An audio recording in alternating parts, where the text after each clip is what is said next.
বিসমিল্লাহির রহমানির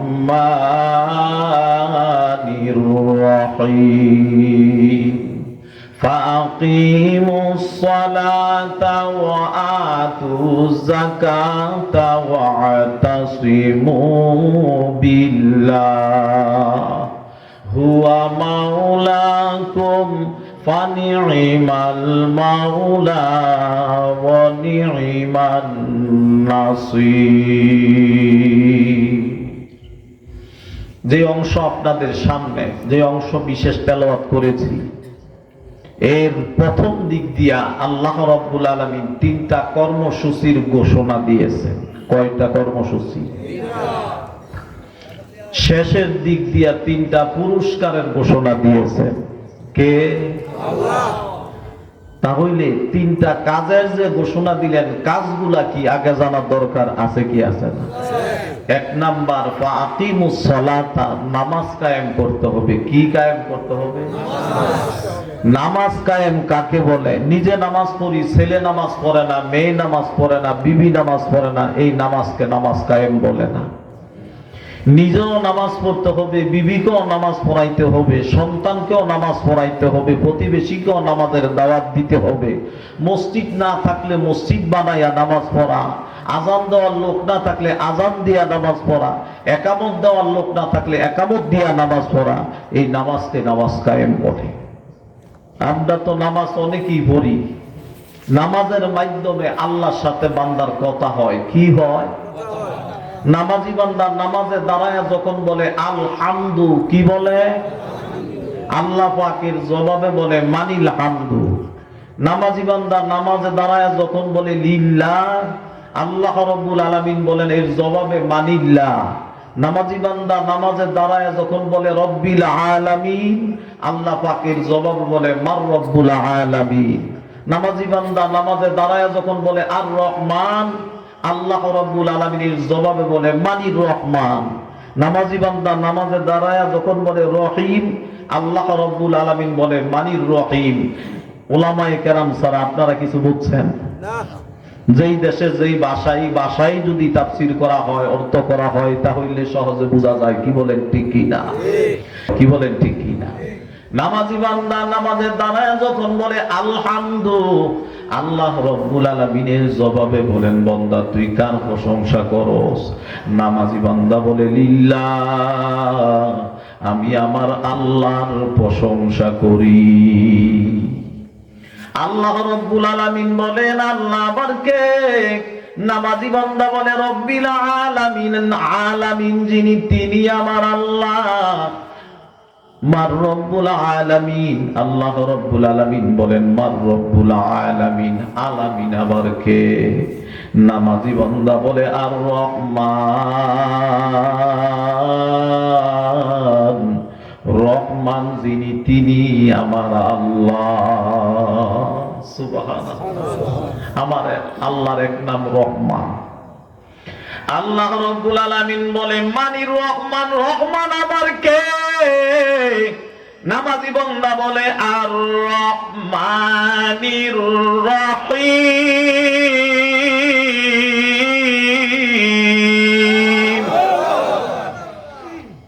বলে রহিম যিনি তিনি আমার আল্লাহ। আল্লাহ রাব্বুল আলামিন বলেন মানির রহিম, রহিম আবার কে? নামাজি বান্দায় পরের আয়াত তেলাওয়াত করেন মালিকি ইয়াউমিদ্দিন, হাসরের দিনের মালিক যিনি তিনি আমার আল্লাহ। আল্লাহ রাব্বুল আলামিন এখন কথা পরিবর্তন, কথার ভঙ্গি পরিবর্তন করলেন। বলতেছে আল্লাহ রাব্বুল আলামিন নামাজি বান্দাকে বলে এই বান্দা যা বলবি সরাসরি আমার সাথে কথা বল। ফার্স্ট পারসনে কথা, থার্ড পারসনে কথা বলবি না। তুই আর আমি ফার্স্ট পারসন আর সেকেন্ড পারসন, থার্ড পারসনে কোনো কথা বলবি না। এখন নামাজি বান্দা বলে ইয়াকা নাবুদু, আল্লাহ গো তোমারই ইবাদত করি, ওইয়া কানাস্তাইন, তোমারই কাছে সাহায্য চাই। কার কাছে সাহায্য চাই? আল্লাহর কাছে। আমাদের এই দেশের মধ্যে এক শ্রেণীর লোক আছে কবরে যায় সাহায্য চায়, ঠিক সন্তান চায়, সম্পদ চায়, সুস্থতা চায়, ক্ষমতা চায়, আছে কি আছে না? আমরা কার কাছে সাহায্য চাইব? ইয়াকা না'বুদু, আল্লাহ গো তোমারই ইবাদত করি, ওয়া ইয়াকা নাস্তাঈন, তোমারই কাছে সাহায্য চাই। আল্লাহ রাব্বুল আলামিন বলেন মা তাস্তাঈনু, বান্দা কি সাহায্য চাও? নামাজি বান্দা বলে ইহদিনা, পথ দেখাও। কয় কোন পথ? কয় সিরাতাল মুস্তাকিম, যেই পথে চললে সোজা জান্নাতে যাওয়া যায়। আল্লাহ রাব্বুল আলামিন এর জবাবে বলেন লাকা মা সাআলতা ইয়া আবদি, যা বললি বান্দা সব কিছু আমি আল্লাহ দিয়ে দিলাম। সুবহানাল্লাহ। তাহলে কর্মসূচি কয়টা? তিনটা। এক নাম্বার হলো নামাজ কায়েম করতে হবে। কি করতে হবে? দুই নাম্বার ওয়াতু যাকাতা, যাকাত আদায় করতে হবে। ধনীরা না গরিবরা? আরো জোরে বলেন, ধনীরা না গরিবরা?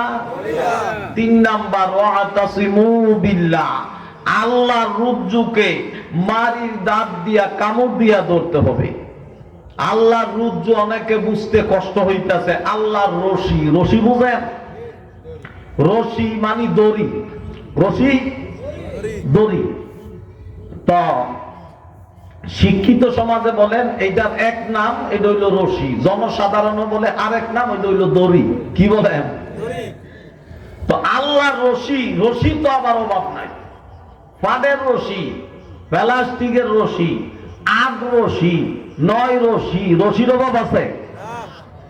এই তিনটা কাজ যারা করতে পারবে আল্লাহ পাক তাদেরকে পুরস্কার দিবেন। কি দিবেন? কি পুরস্কার গুলা জানা দরকার আছে কি আছে না? পুরস্কার গুলা কিন্তু খুব দামি পুরস্কার। এত দামি পুরস্কার, এইটার কোনো মূল্য কেউ দিতে পারবে না। এক নাম্বার পুরস্কার কি জেনে নেই? হুয়া মাওলাকু, আমার মাওলা বলেন আমি হয়ে যাব তোমাদের অভিভাবক। সুবহানাল্লাহ। আল্লাহ যদি অভিভাবক হয়, দুনিয়াতে কোনো চিন্তা আছে? ফুলসেরাতে কোনো ভয় আছে? হাসরের ময়দানে কোনো টেনশন আছে? আল্লাহ রাব্বুল আলামিন বলেন হুয়া মাওলাকুম, আমি মাওলা হয়ে যাইব তোমাদের জন্য অভিভাবক। ফানিমাল মাওলা, আমি মাওলা হয়ে যাইব তোমাদের জন্য শ্রেষ্ঠ অভিভাবক। ও নি'মান নাসির, আমি মাওলা হয়ে যাইব তোমাদের জন্য শ্রেষ্ঠ সাহায্যকারী। সুবহানাল্লাহ। মুফাসসিরিনে কেরাম এই আয়াতের অধীনে ছোট্ট একটি ঘটনা বর্ণনা করেছেন। বলবো? ইয়ামান দেশে আল্লাহর এক বান্দা বসবাস করত। পাহাড়ের পাদদেশে কুরের ঘর বানায়া বসবাস করত। তার নাম ছিল সুলতান ইবনে আদিল।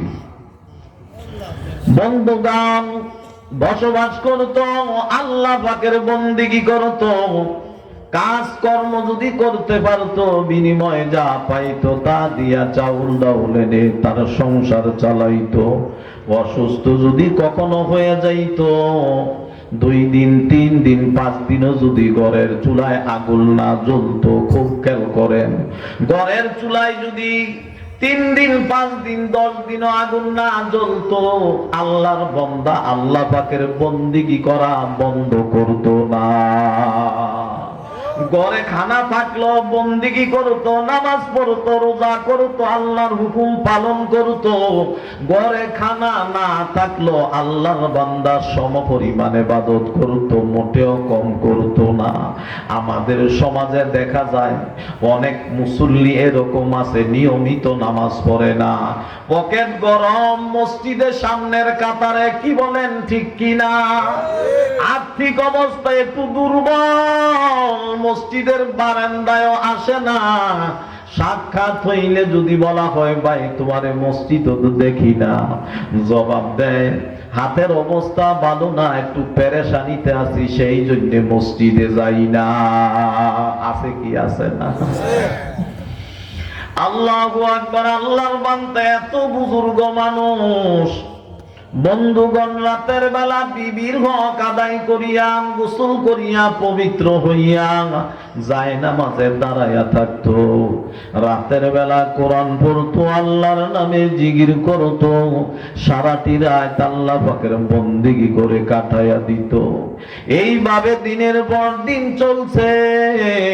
সুলতান ইবনে আদিলের বিবি মাঝে মাঝে দেখতো দরজা বন্ধ, জানালাও বন্ধ। আমার স্বামী রাতের বেলা গভীর রাত্রে কার সাথে কথা কয়, দেখে স্বামী কার সাথে যেন কথা বলে, কথারও আওয়াজ শোনা যায়, কার সাথে কথা কই।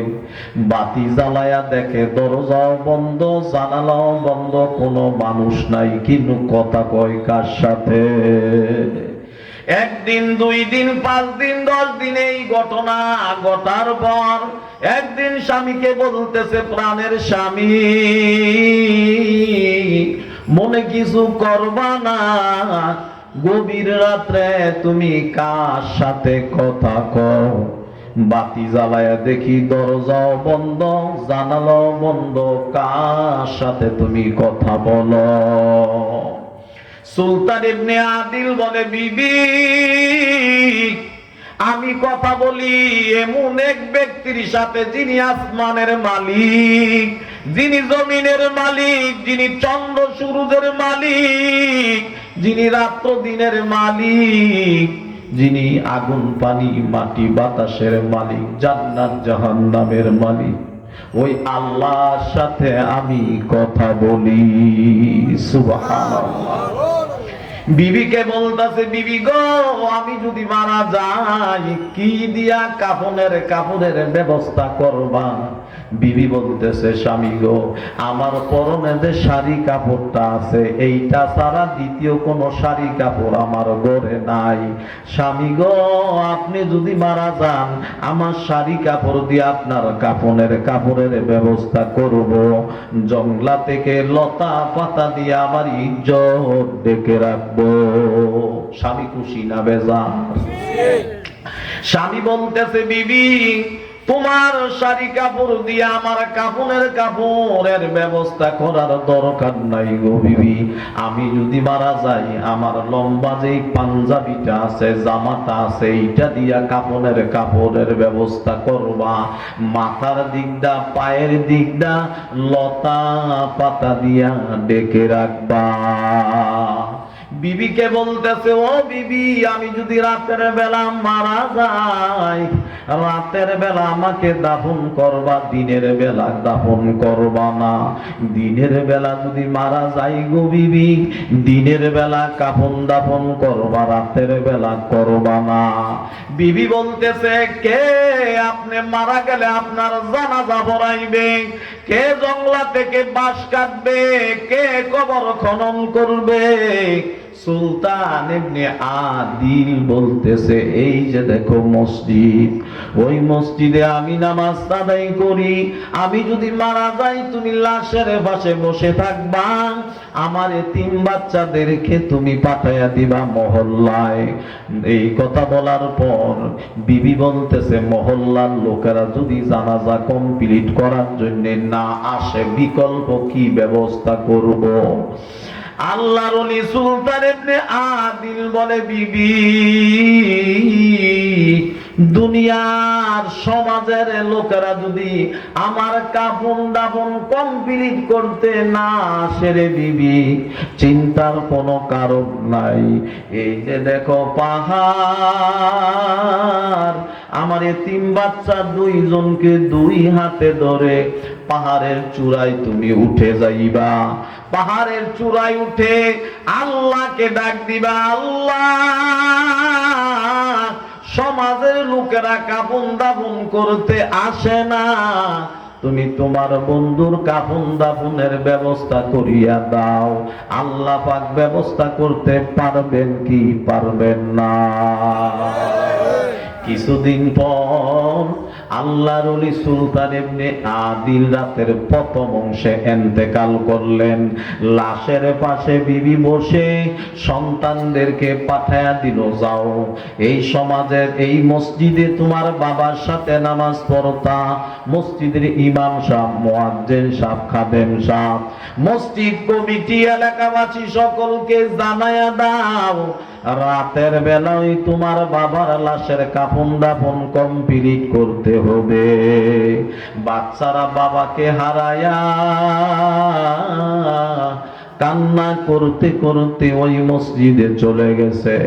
ইমাম সাহেবকে সালাম দিয়া বলল, আমার বাবা দুনিয়া থেকে বিদায় হয়ে গেছে, আমার বাবার জানাজা পড়ানোর জন্য আপনি চলে আসেন আমার বাবার লাশের কাছে। সভাপতি, সেক্রেটারি, এলাকাবাসী সকলকে জানাইলো, সকলেই একটা জবাব দিল, রাতের বেলা যাব না। তোমার মাকে বলবা তোমার বাবার লাশ, তোমার বাবার লাশের পাহারাদারি করতে, দিনের বেলা যাইয়া আমরা কাফন দাফন কমপ্লিট করে আসবো। বাচ্চারা কান্না করতে করতে চলে আসলো, মাকে বলল, মা তারা বলছে তোমাকে বাবার লাশের পাহারাদারি করতে রাতে আসবে না, তারা দিনের বেলা এসে কাফন দাফন কমপ্লিট করে যাবে। স্বামীর ওসিয়ত অনুসারে সন্তান দুইটাকে দুই হাতে ধরে পাহাড়ের চূড়ায় উঠে আল্লাহকে ডাক দিছে, আল্লাহ, সমাজের লোকেরা আসে না আমার স্বামীর লাশের কাফন দাফন করতে, আল্লাহ গো তুমি কুদরতি ভাবে ব্যবস্থা করিয়া দাও। আল্লাহ রাব্বুল আলামিন বলে, ও রে রহমতের ফেরেশতা, বাগদাদের জুনাইদ বাগদাদি 12 জন খাদেম নিয়া দিনের দাওয়াতে রওনা হইয়া গেছে, তাড়াতাড়ি বাগদাদে যাও, যাইয়া জুনাইদ বাগদাদিকে আমি আল্লাহর সালাম আগে জানাইয়া দাও। সুবহানাল্লাহ। আমি আল্লাহর সালাম জানানোর পর বলবা, আল্লাহর এক বন্ধু ইয়ামানে মারা গেছে, তার কাফন দাফন রাতের বেলা কমপ্লিট করতে হবে। আল্লাহ পাক আপনাকে হুকুম করেছে এই দায়িত্ব কমপ্লিট করার জন্যে। জুনাইদ বাগদাদি বলতেছে, আল্লাহর রহমতের ফেরেশতা, আল্লাহর হুকুম পুরা করার ব্যাপারে আমার কোনো বাধা নাই, তবে বাগদাদ থেকে ইয়ামান হইল 2500 মাইল। এত দূরে কিভাবে রাতের বেলা আমি যাব? আল্লাহকে বলো যাওয়ার ব্যবস্থা করে দিতে। আল্লাহ পাক ব্যবস্থা করতে পারবেন কি পারবেন না? ফেরেশতা বলতেছে, আল্লাহ, তোমার বন্ধু জুনাইদ ইয়ামানে যাওয়ার ব্যাপারে কোনো বাধা নাই, যাওয়ার জন্য তৈয়ার। এত লম্বা সফরের পর তুমি ব্যবস্থা করিয়া দাও। আল্লাহ ডেকে ডেকে বলে, ফেরেশতা রে, লাশের নিচ থেকে এক মুষ্টি মাটি নিয়া পাউডারের মতন ফাঁকি বানায়া বাগদাদের জমিনে ছিটাইয়া দাও। বাগদাদের জমিনে ছিটাইয়া দিয়া জুনাইদ বাগদাদিকে বলবা তার 12 জন খাদেমকে নিয়া ওই জমিনে ডাইরেক্ট আল্লাহু আকবার বলে সিজদায় চলে যাইতে। ডাইরেক্ট আল্লাহু আকবার আল্লাহু আকবার বলে সিজদায় চলে যাবে। রুকু দেওয়ার দরকার নাই, দ্বিতীয় সিজদা দেওয়ার দরকার নাই। 3 তাসবিহ পড়বে, সুবহানা রাব্বিয়াল আলা, সুবহানা রাব্বিয়াল আলা, সুবহানা রাব্বিয়াল আলা। 3 তাসবিহ পড়ে মাথা উঠায়া দেখবে এক সিজদায় চলে আসছে 2500 মাইল দূরে ইয়ামান। ফেরেশতা ওই মাটিগুলা বাগদাদের জমিনে ছিটায়া জুনাইদ বাগদাদিকে বলল, এ আল্লাহর ওলি, এই জমিনে ডাইরেক্ট সিজদায় চলে যান, রুকু দেওয়ার দরকার নাই, দ্বিতীয় সিজদা দেওয়ার দরকার নাই। 3 বার তাসবিহ পড়বেন, চতুর্থবার পড়ার দরকার নাই। তার 3 বার তাসবিহ পড়ে মাথা উঠায়া দেখবেন চলে আসছেন 2500 মাইল দূরে ইয়ামান। সিজদায় চলে গেল। 3 তাসবিহ পড়ে 3 তাসবিহ পড়ে মাথা উঠায়া বললেন, এ বাড়িওয়ালা, এই দেশের নাম কি? ইয়ামান। এ দোকানওয়ালা, এই দেশের নাম কি? বলে ইয়ামান। ওই সুলতান ইবনে আদিল নামে আল্লাহর এক বন্ধু ইন্তেকাল করছে। কোথায় থাকে জানোনি? কই সোজা রাস্তা দিয়া যান, সামনে সরকারি পাহাড়, পাহাড়ের পাদদেশে কুড়ের ঘর বানাইয়া থাকে। সেই মারা গেছে, পাহাড়ের পাদদেশে তার লাশ। 12 জন খাদেম নিয়া জুনায়েদ বাগদাদি রওনা করেছে। যেতে যেতে বহু সময় হাঁটার পর ওই পাহাড় চলে আসলো। পাহাড়ের পাদদেশে সুলতান ইবনে আদিলের লাশ। তখন তো সৌর বিদ্যুৎ ছিল না, কোনো বিদ্যুতেরও ব্যবস্থা ছিল না।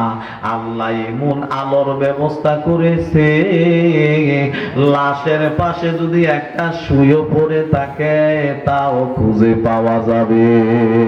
সুবহানাল্লাহ। জুনায়েদ বাগদাদি মহিলাকে বলল, সুলতান ইবনে আদিলের বিবিকে বলল, মা আপনার সন্তানদেরকে নিয়ে আপনি বাসায় চলে যান, আমরা কাফন দাফন সবকিছুর ব্যবস্থা করব ইনশাআল্লাহ। 12 জন খাদেমকে 3টা গ্রুপ করলো। 4 জনকে দায়িত্ব দিল জংলা থেকে বাঁশ কেটে আনো যাও। দ্বিতীয় 4 জনকে দায়িত্ব দিল পানি গরম করো যাও। তৃতীয় 4 জনকে দায়িত্ব দিল কবর খনন করো। বাঁশও কাটা হইয়া গেল, কবরও খনন হইয়া গেল, পানিও গরম হইয়া গেল, গোসল হইয়া গেল। এখন দরকার কাফনের কাপড়ের। কি বলেন ঠিক কি না? জুনায়েদ বাগদাদি যেই পাগড়ি পরিধান করে হাজার হাজার রাকাত নামাজ আদায় করেছে, ওই পাগড়িটা মাথা থেকে খুলে ফেলেছে। এই দেখে 12 জন খাদেম 12টা পাগড়ি খুলে ফেলেছে। জুনায়েদ বাগদাদি বলে, এ রে খাদেমেরা, এত পাগড়ি দিয়া এত কাপড় দিয়া কি হবে? খাদেমেরা জবাব দেয়, কাফনের কাপড় হিসাবে যা দরকার ব্যবহার করেন, বাকি কাপড় কলা পাতার পরিবর্তে কবরে বিছাইয়া দেওয়া হবে। এখন বন্ধুগণ, জানাজা শুরু হবে।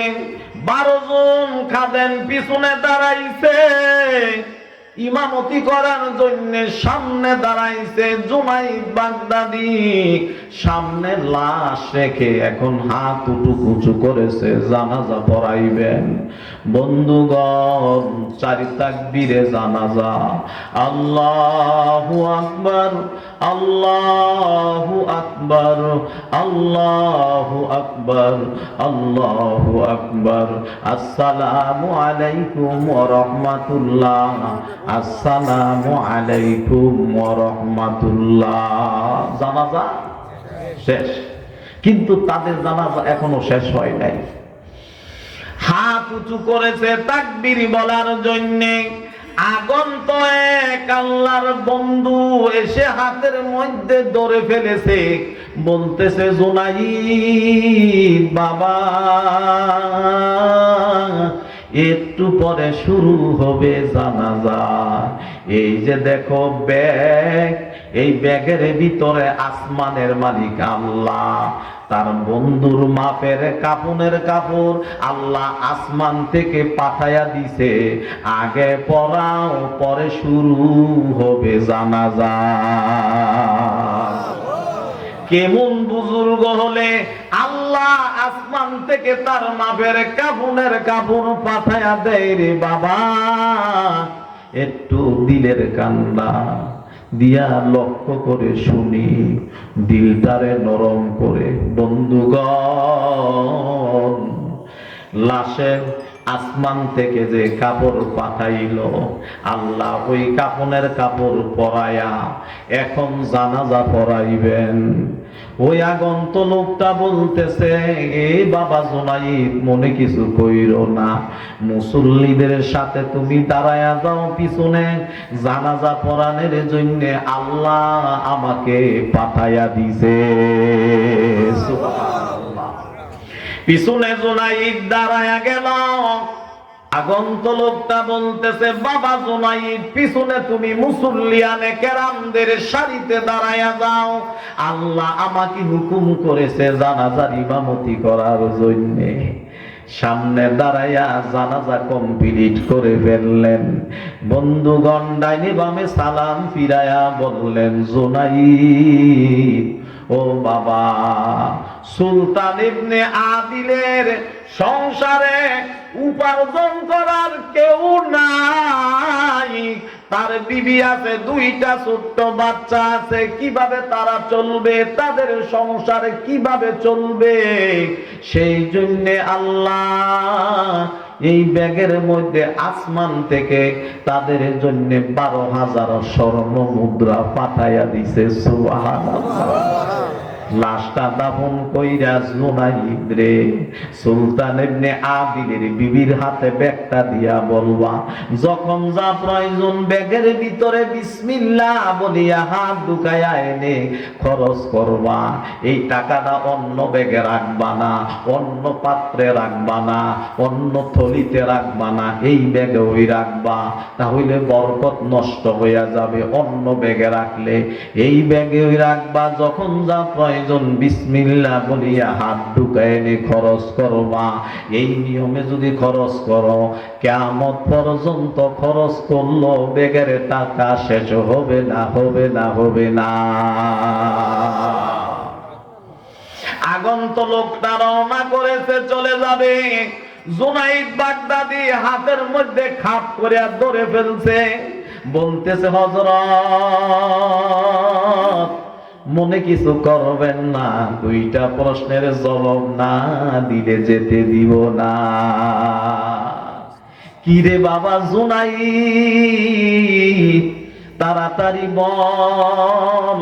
জুনাইদ বাগদাদি বলতেছে, কেউ কাউকে না চিনলে নাম জানে কিভাবে? কি বলেন, ঠিক কি না?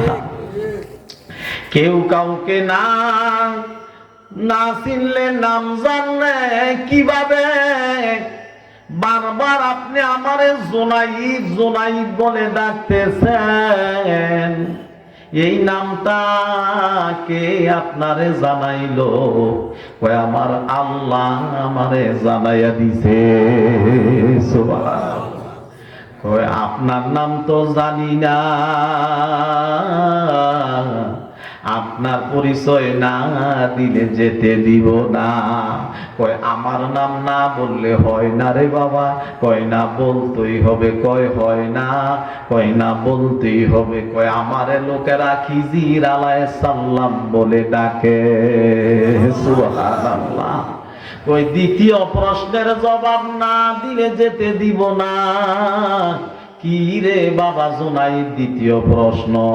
কয় আপনার পিছনে 13 জন আমরা মুসল্লি নামাজ পড়ছি, আস্তে আস্তে তাকবীর দিলই তো হতো, আপনি জোরে জোরে কেন আওয়াজ দিলেন? রহস্য কি? খিজির আলাইহিস সালাম বলে, বাবা জুনাইদ, তোমার কি দিলের চক্ষু খুলে নাই? তুমি কি কোনো কিছু দেখো নাই? আমি তোমার জন্য দোয়া করি, আল্লাহ যেন তোমার দিলের চক্ষু খুলে দেয়। কেন আমি জোরে নামাজে তাকবীর দিছি জানো? শুধু আমরা নামাজে শরীক হই নাই, আল্লাহর রহমতের 70,000 রহমতের ফেরেশতা জানাজায় শরীক হয়েছে। আরো জোরে বলি সুবহানাল্লাহ। বন্ধুগণ, খিজির আলাইহিস সালাম বিদায় নিয়ে চলে গেলেন।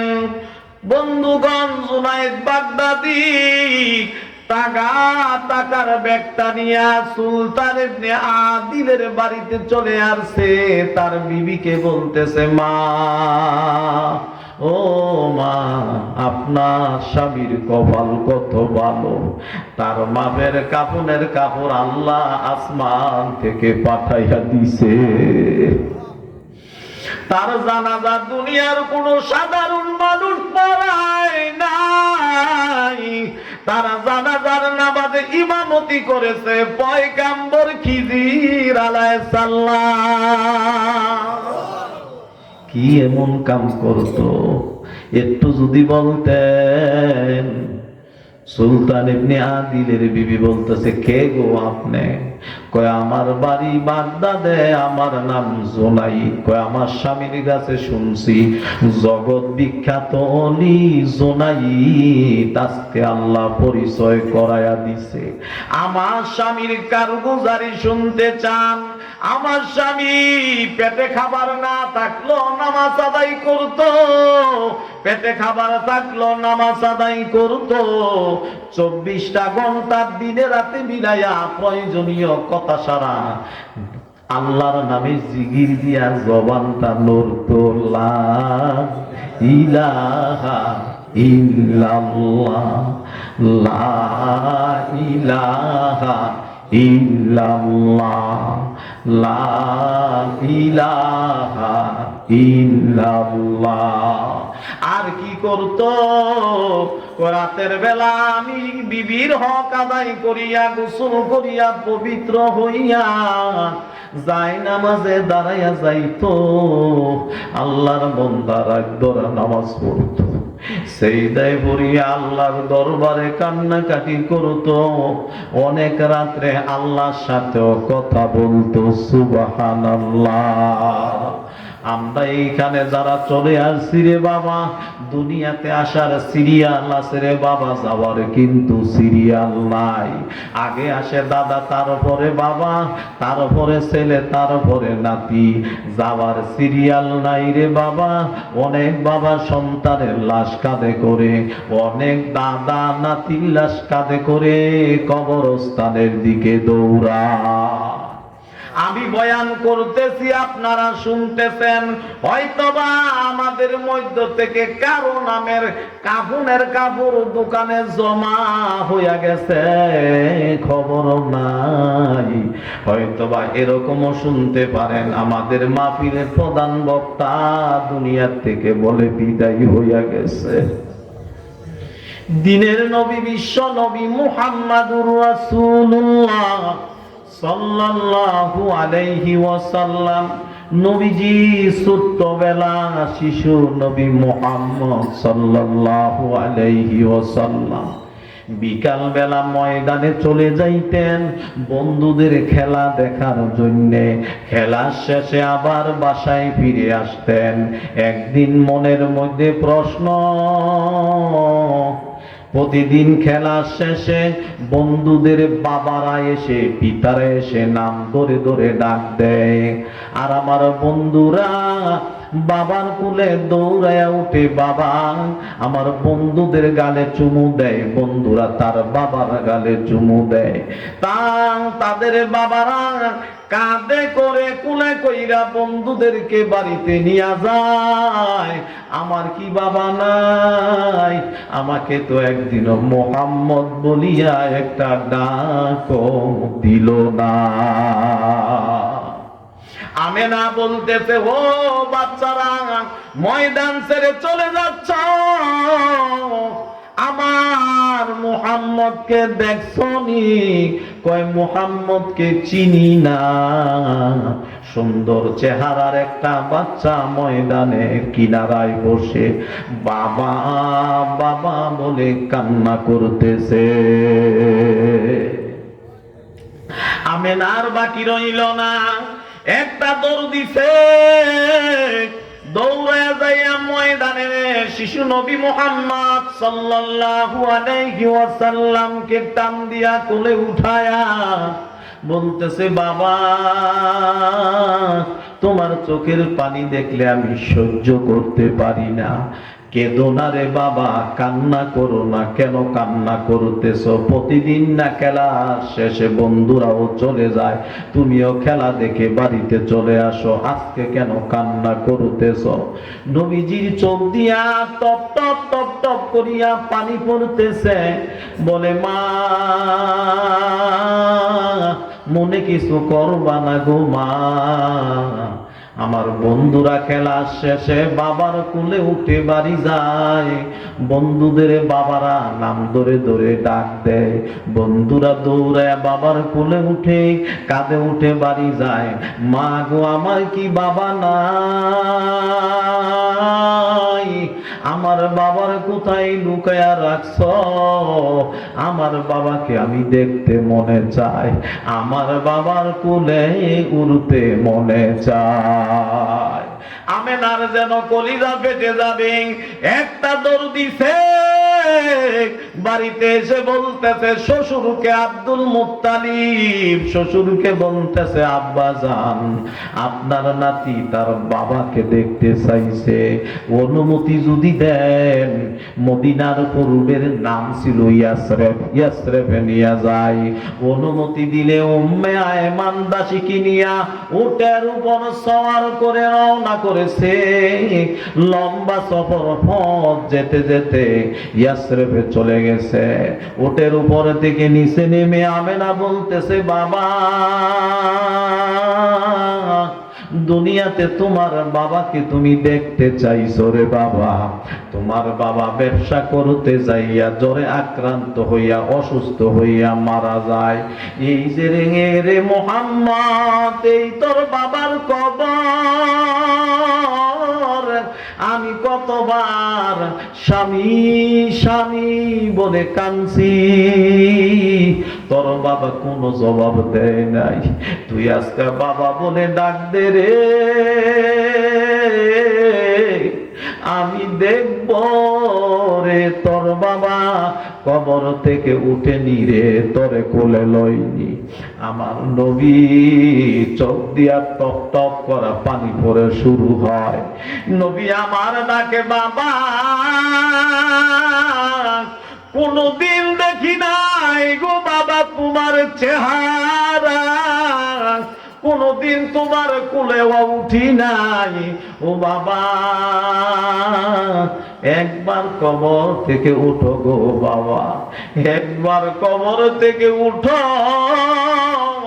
তোমাকে দেখতে মনে চাই, তোমার কোলে একবার উঠতে মনে চাই। কবর থেকে উঠো গো বাবা। মদিনার মানুষেরা বলে, কে রে? বাবা বাবা বলে কান্না করে। নবীজির কান্নার বাবা আওয়াজ শুনে মদিনার মানুষেরা চোখের পানি রাখতে পারে নাই। আমেনা টান দিয়া কোলে উঠে বলে, বাবা তোমার বাবা না ফিরার দেশে চলে গেছে, আর ফিরে আসতে পারবে না। এই কথা বলে কোলে নিয়ে যখন রওনা হইল, উঠে সওয়ার করে দীর্ঘ পথ অতিক্রম করার পর আমেনারও বিদায়ের ঘন্টা বেজে গেছে। আমেনা বলতেছে, উম্মে আয়মান দাসী আমার মাথায় পানির পট্টি দাও, আমার শরীরের সারা শরীর ব্যথা, জ্বরে শরীর থরথর করে কাঁপতেছে, আমি মনে হয় বাঁচবো না।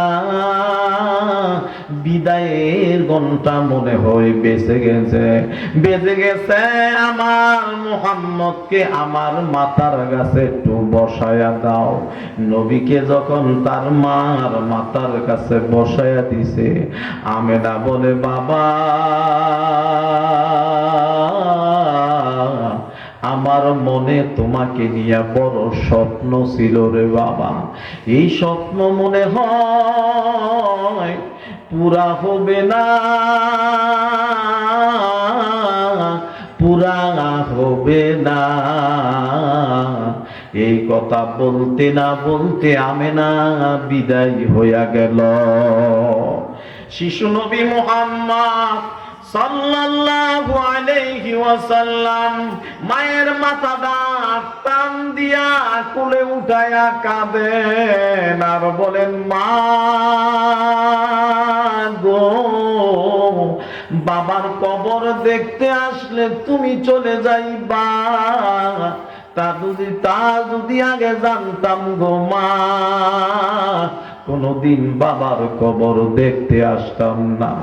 ও মা, তুমি যে চলে গেলা গো মা, আমি কার ঘরের দরজায় যাইয়া দাঁড়াইব গো মা, আমি কার ঘরের দরজায় যাইয়া দাঁড়াইব?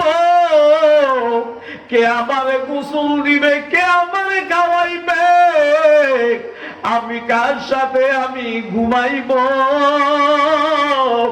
আমার যে কেউ আর রইল না। আব্দুল মুত্তালিব বলে পাঠাইলাম 3 জন, আসতেছে 2 জন, ব্যাপার কি?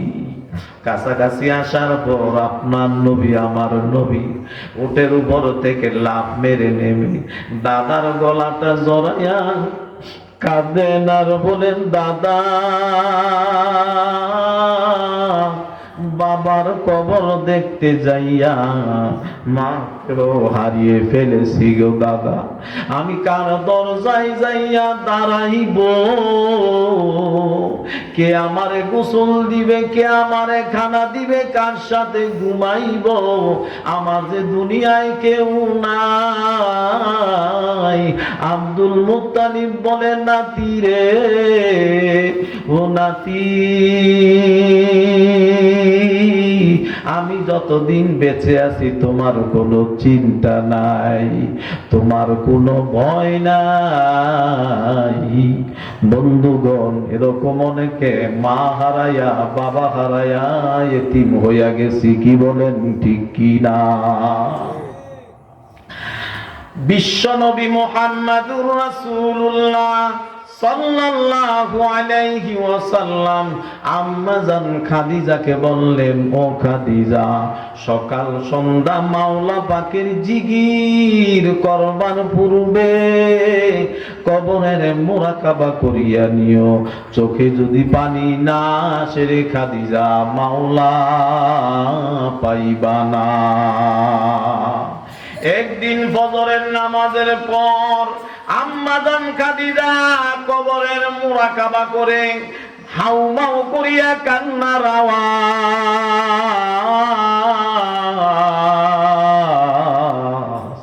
বাড়ির মধ্যে গড়াগড়ি করে কান্না করে আর বলে, হায় হায়, কবরের কোন সামান হইতো সংগ্রহ করতে পারি নাই। দুনিয়াতে মানুষ বিপদে পড়লে বন্ধু বান্ধব আপনজন আসে দেখার জন্য, সহযোগিতা করার জন্য। কবরে যদি কেউ বিপদে পড়িয়া যায়, মাওলা ছাড়া কোনো সাহায্যকারী পাওয়া যাবে না, কি বলেন ঠিক কি না? এই কান্না দেখে হযরতে ফাতেমা ছুট্ট দৌড়ায় চলে গেছে মসজিদে নববীতে, যে নবীজির জামা ধরে টানে আর বলে, বাবা, আমার মা বালির মধ্যে গড়াগড়ি করে হাউমাউ করে কান্না করতেছে, আমার মা মনে হয় বাঁচবে না, তাড়াতাড়ি বাসায় চলেন। নবীজি দ্রুত গতিতে এসে দেখেন আম্মা জান খাদিজা বালির মধ্যে গড়াগড়ি করে হাউমাউ করে কান্নার আওয়াজ। খাদিজার চোখ দিয়া টপ টপ করিয়া পানি পড়া শুরু হয়। পয়গম্বর বললেন, ও খাদিজা, এইভাবে কেন কান্না করতেছেন? আম্মা জান খাদিজা বললেন, পয়গম্বর, আপনারা বললেন সকাল সন্ধ্যা জিকির করবার পূর্বে কবরের মুরাকাবা করে নিতে। কবরের মুরাকাবা করে দেখি দুনিয়াতে মানুষ বিপদে পড়লে আপনজনের অভাব নাই, কবরে বিপদে পড়লে আল্লাহ ছাড়া উপায় নাই। কবরের কোনো সামানই আমি খাদিজা সংগ্রহ করতে পারি নাই। ও পয়গম্বর,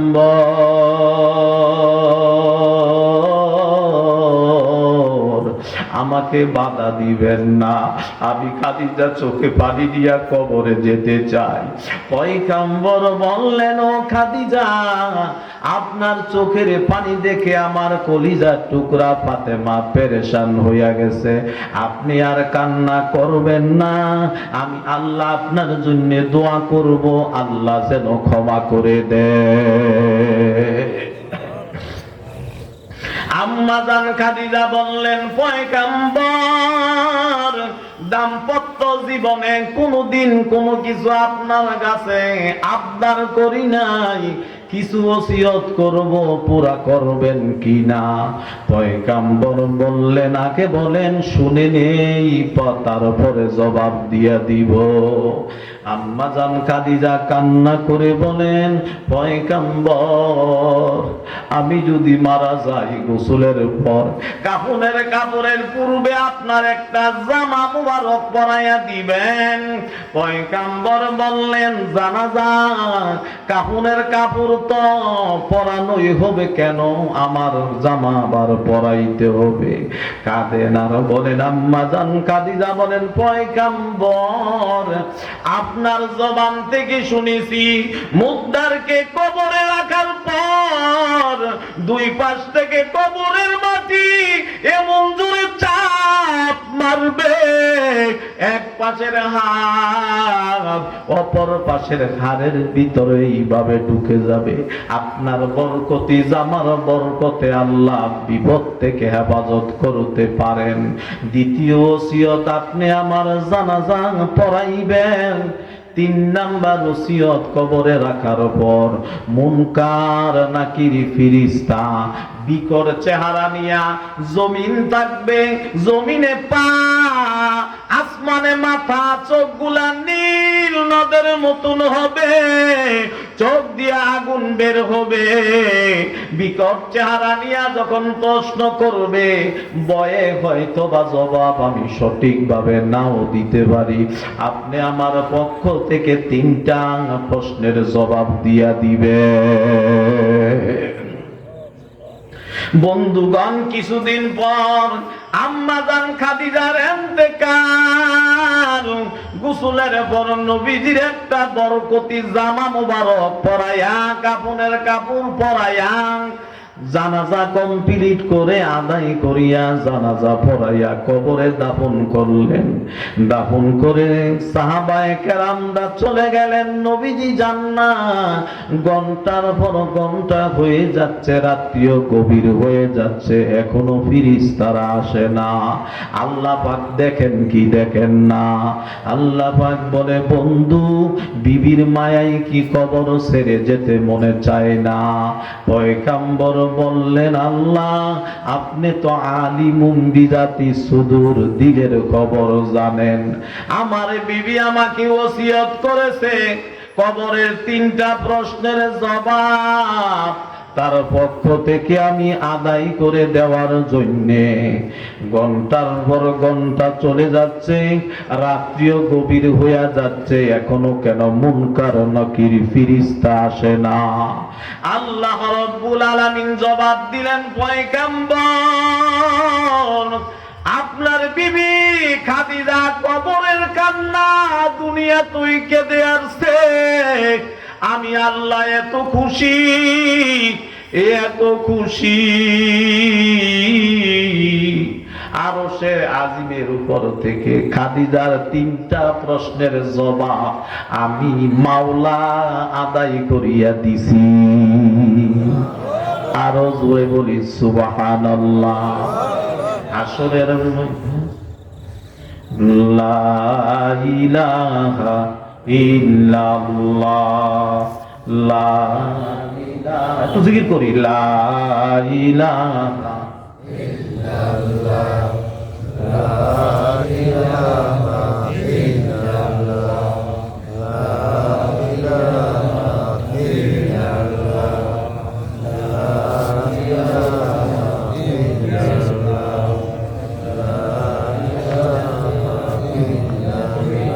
লা ইলাহা ইল্লাল্লাহু মুহাম্মাদুর রাসূলুল্লাহ সাল্লাল্লাহু আলাইহি ওয়াসাল্লাম। কষ্ট হইতাছে আপনাদের না? আল্লাহ, যারা যারা হজ করছেন, উমরা করছেন, একটু হাত উঠা। আল্লাহু আকবার। এই অল্প মানুষের মধ্যে অনেকেই হাত উঠাইলেন। আল্লাহ কবুল করুক, বলেন আমিন। সকলকে কবুল করুক, বলেন আমিন। আল্লাহু আকবার। নবীজির যেইটা কবর, খুব খেয়াল করেন, মদিনায় যেইখানে নবীজির রওজা, নবীজির আবার দিকে খেয়াল করেন, যেইটা কবর, এইটাই নবীজির বাড়ি ছিল, এইটাই নবীজির বাড়ি ছিল। নবীজি হায়াতি জীবনে একদিন বললেন, ও সাহাবারা, এইটা তো আমার বাড়ি, এইটা হইল মসজিদে নববী, মাঝখানের এই জমিটুকু কার? কয়টা আপনার এক সাহাবা, কয় তারে খবর দাও। খবর দিছে। নবীজি তাকে বুঝায়া বললেন, এই জমিটুকু যদি তুমি মসজিদের নববীতে দান কইরা দাও, এর বিনিময় আল্লাহ জান্নাতে তোমার একটা বাড়ি দিব। সুবহানাল্লাহ। আর একটা বাড়ি আমি নবী আল্লাহর নিকট থেকে সুপারিশ কইরা লইয়া দিব। তাইলে কয়টা বাড়ি? জমির মালিক বলতেছে, হুজুর আমনে বললে টাকার অভাব নাই, তাইলে কেউ দুনিয়ার পাগলও আছে, কি বলেন ঠিক কিনা? সবার আখিরাতের পাগল না। তো বলতেছে কত টাকা? নবীজি চিন্তা করলেন, হ্যাঁ বুঝাইছি, বললে মনে হয় বেশি আর নিত না, কম তো মই দিব। দাম কত? দাম আছে মনে করেন 100 টাকা জমিনের। সেই বলতেছে, হুজুর আমনে নিলে 500 টাকা। কত টাকা? দাম কমছে না বাড়ছে? নবীজি কই তাইলে তা এতটা হইলে দরকার নাই। এই কথাটা এক কানে দুই কান এইভাবে উসমান গনি রাদিয়াল্লাহু তাআলা আনহুর কর্ণপুকুরে চলে গেছে। তিনি ফজরের আযানের আগে ওই জমির মালিকের বাড়ি যাইয়া দরজার মধ্যে আওয়াজ দিতেছে, বাড়ি আছো? কই কে? কয় আমি উসমান গনি। কি ব্যাপার? কয় দরজা খোলো। খুলছে। কয় তোমার জমিটা বিক্রি করবা? কয় জমির কিন্তু চাহিদা আছে। কি আছে? চাহিদা আছে জমির কিন্তু। কয় দাম কত? কয় কে নিবে? কয় আমি উসমান গনি নিব। কয় তুমি নিলে 1000 টাকা। দাম বাড়ছে না কমছে? কয় আমি নিলাম। কয় বাকি হইতো না নগদ। কয় টাকার বান্ডেল লই আইছি, তোমার কাছে দিয়া যাইতাছি, তুমি 1000 টাকা গুইনা রাইখা বাকি টাকা নিয়ে মসজিদে নববীতে নামাজ পড়ে আমারে বাকি টাকা বুঝাইয়া দিবা। আমি মসজিদে নববীতে গেলাম। ফজরের নামাজের পর নবীজির পাশে না বইসা উসমান গনি রাদিয়াল্লাহু তাআলা আনহু মুস্কি মুস্কি হাসতেছেন। যিনি হাসতেছেন তিনি জান্নাতের টিকিট পাইছেনি।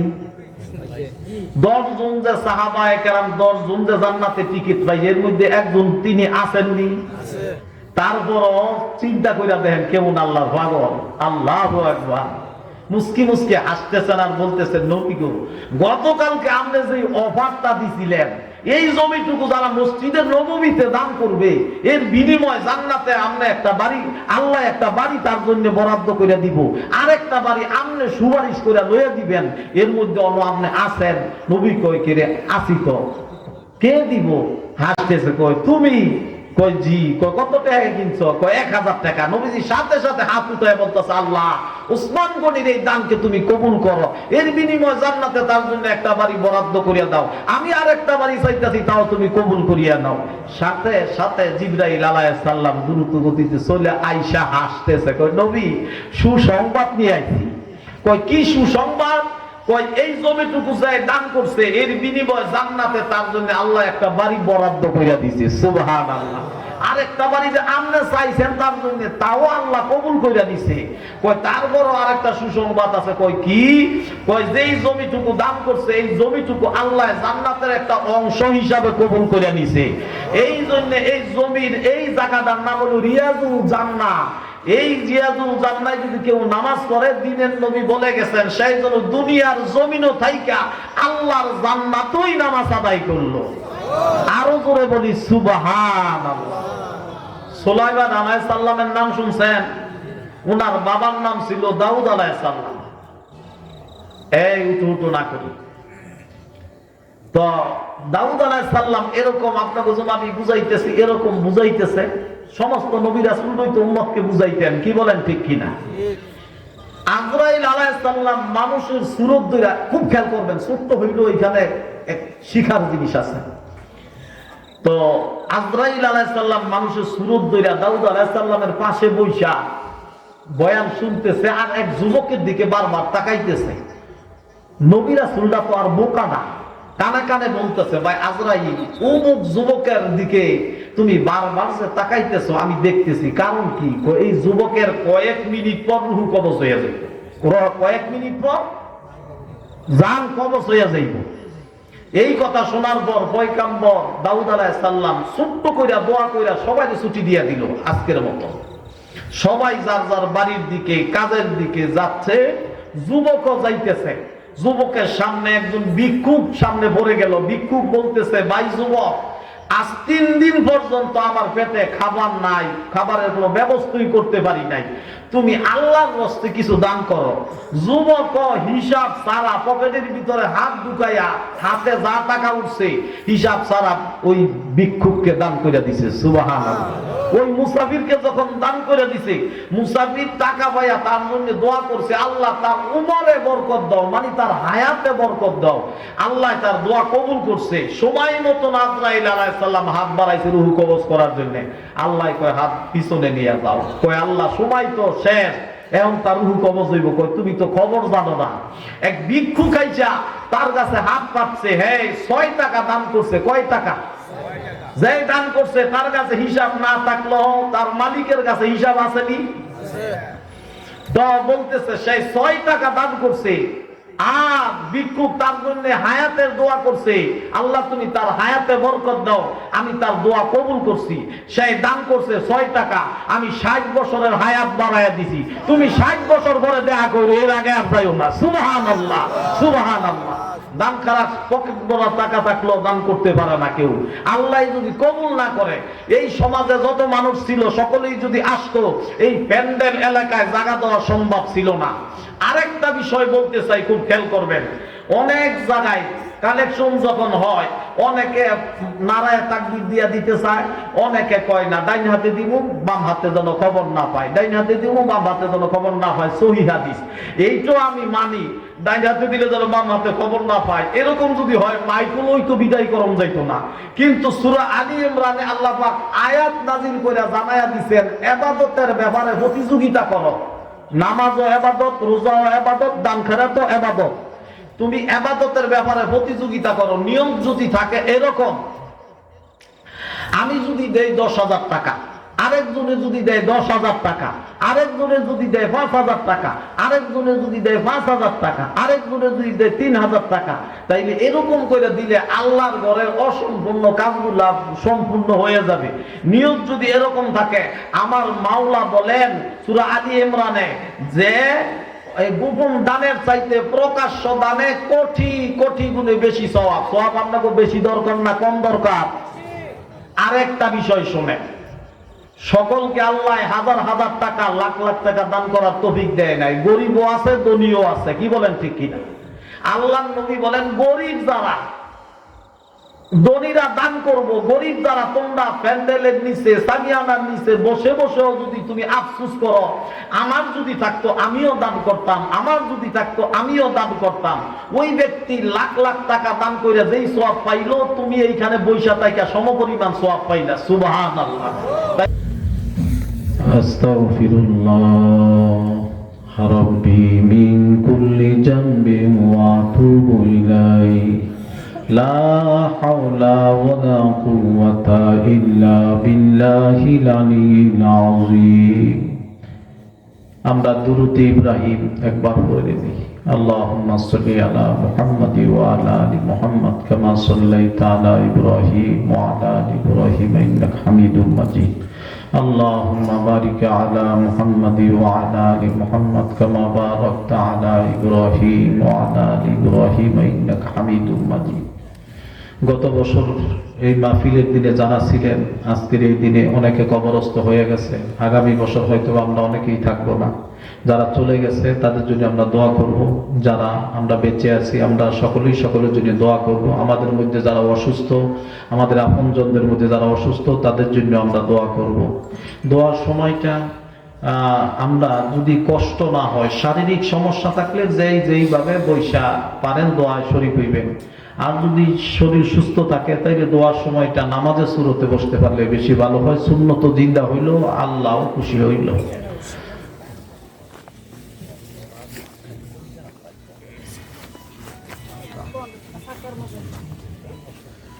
আল্লাহুম্মা আমিন, আল্লাহুম্মা আমিন।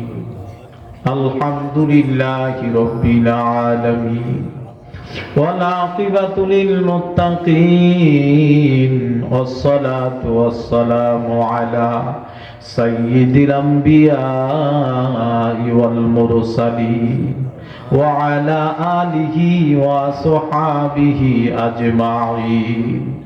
ربنا ظلمنا أنفسنا وإن لم تغفر لنا وترحمنا لنكونن من الخاسرين.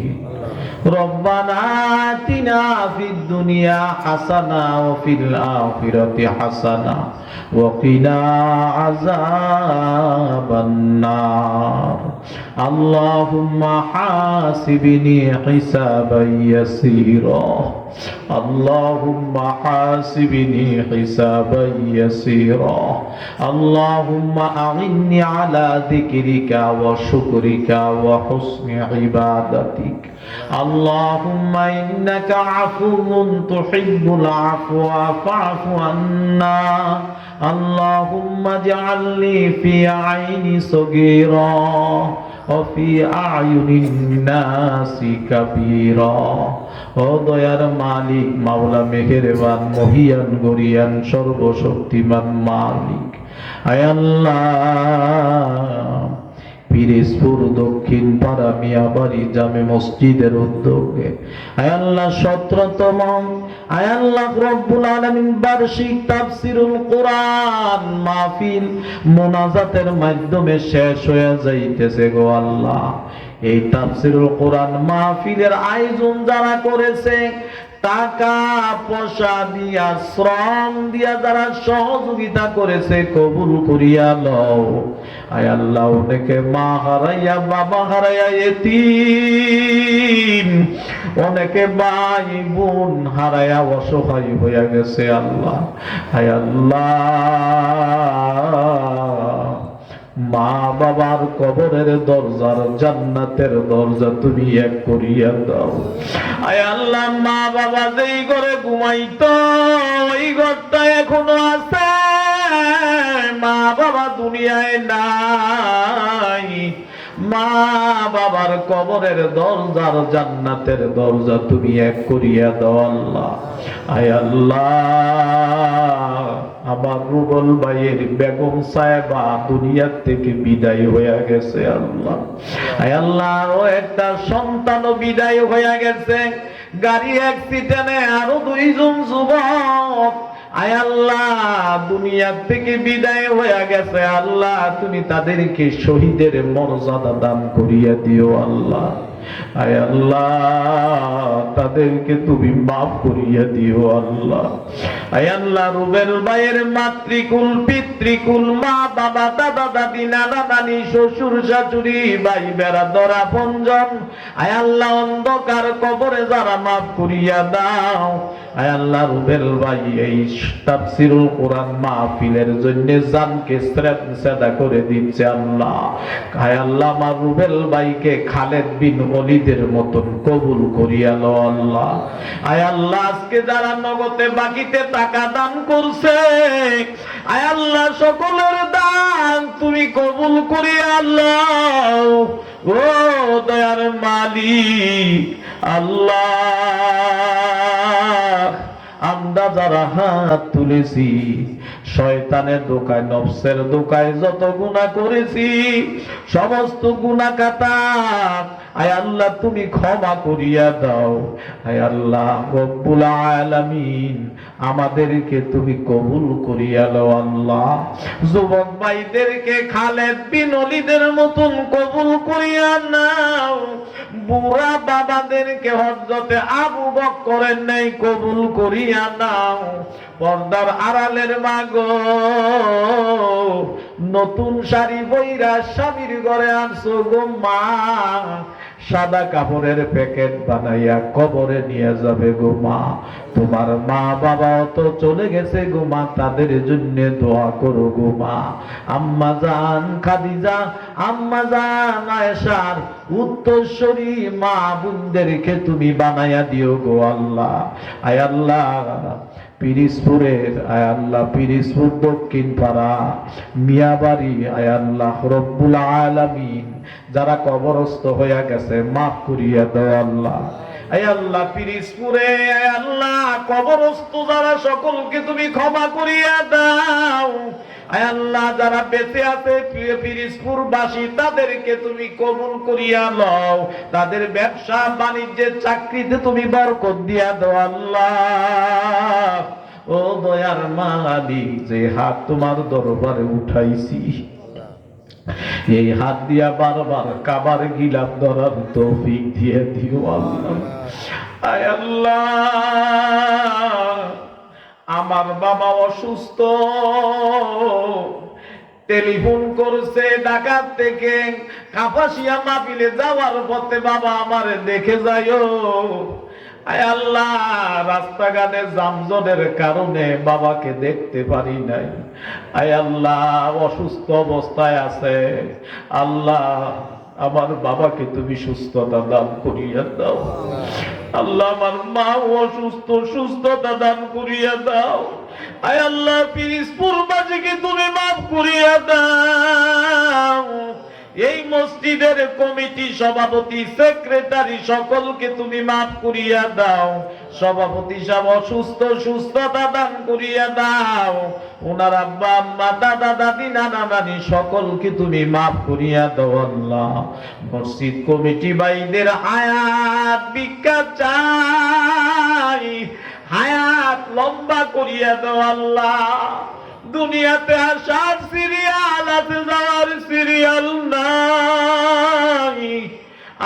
আগামীকালে এই সময় না কবরের বাসিন্দা হইয়া যাইও আল্লাহ। আসমানের নিচে জমিনের উপরে আবার নতুন গুনাহগার কেউ নাই, কেউ নাই। যার দুইখানা হাত পছন্দ হয় তার উসিলা করিয়া সকলের দোয়া মুনাজাত তুমি কবুল করিয়া লও আল্লাহ। আয় আল্লাহ আমরা যারা হাত তুলেছি আল্লাহ আমাদেরকে গুনাহমুক্ত জিন্দেগি দান করিয়া দাও আল্লাহ। দুনিয়া ও আখিরাতের পেরেশানি দূর করিয়া দাও আল্লাহ। আমাদের মধ্যে যারা অসুস্থ, আপনজনদের মধ্যে যারা অসুস্থ, সুস্থতা দান করিয়া দাও আল্লাহ। অভাব অনটনে যারা আছে সচ্ছলতা দান করিয়া দাও। যাদের মেয়ে বড় হইছে ভালো ছেলের ব্যবস্থা করিয়া দাও। যাদের ছেলে বড় হয়েছে ভালো মেয়ের ব্যবস্থা করিয়া দাও। আমাদের ছেলে মেয়ে আপনজন যারা লেখাপড়া করে স্কুলে, কলেজে, ভার্সিটিতে, মাদ্রাসায়, তাদেরকে তুমি কামিয়াবি দান করিয়া দাও আল্লাহ। আয় আল্লাহ দেশের উপর রহমত নাজিল করো আল্লাহ, দেশের উপর রহমত নাজিল করো আল্লাহ। সামনে মাহে রমজান, আল্লাহ শরীর সুস্থ রাখিও। মাহে রমজানের পবিত্রতা যেইভাবে রক্ষা করলে রক্ষা হবে, সেইভাবে আমাদের সকলকে রক্ষা করার তৌফিক দান করিয়া দিও আল্লাহ। রব্বির হামহুমা কামা রব্বায়ানি সগীরা, রব্বির হামহুমা কামা রব্বায়ানি সগীরা। আয় আল্লাহ যেই ঘরে খানা পিনার আয়োজন করা হয়েছে আয় আল্লাহ তুমি কবুল করিয়া লও আল্লাহ। আমাদের নামে যেদিন তুমি মৌতের পালকি পাঠাইবা, আমাদের নামে যেদিন তুমি মৌতের চিঠি পাঠাইবা, আমাদের নামে যেদিন তুমি মৌতের আজরাইল পাঠাইবা, আমাদের জবানে জারি করে দিও মধুর কালিমা লা ইলাহা ইল্লাল্লাহু মুহাম্মাদুর রাসূলুল্লাহ সাল্লাল্লাহু আলাইহি ওয়াসাল্লাম। আসসালামু আলাইকুম ওয়া রাহমাতুল্লাহ।